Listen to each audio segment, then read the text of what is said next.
کہ آپ اپنے اسم اعظم کے ذریعے سے روح کو باہر نکالنے کے لیے ایک خاص تسبیح ہے، اس تسبیح کو پڑھتے ہوئے اپنی روح کو باہر نکالیں۔ دیکھا آپ نے تسبیحات پہ کیوں اتنا زور دیا جاتا ہے؟ کیونکہ تسبیحات جو ہے ہمارے پر ہے، جب ہم پر لگائیں گے اڑیں گے تو ہماری روح اڑیں گے نا، ہم جسم سے تو نہیں اڑنے والے ہیں۔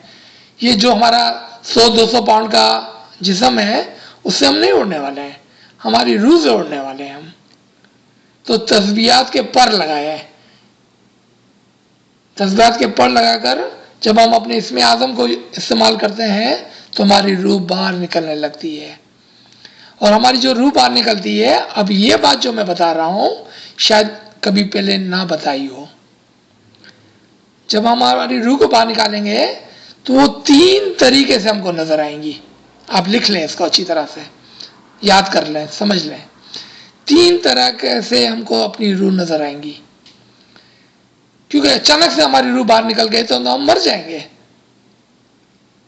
تو مولا ہماری روح کو 3 طریقے سے ہم کو دکھاتا ہے، 3 طریقے سے ہم کو نظر آتی ہے۔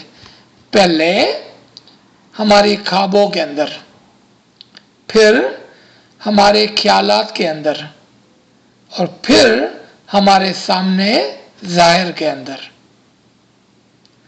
آپ کہیں گے بھئی ایسا کیوں؟ تاکہ ہم ڈر نہ جائیں، تاکہ ہم مر نہ جائیں۔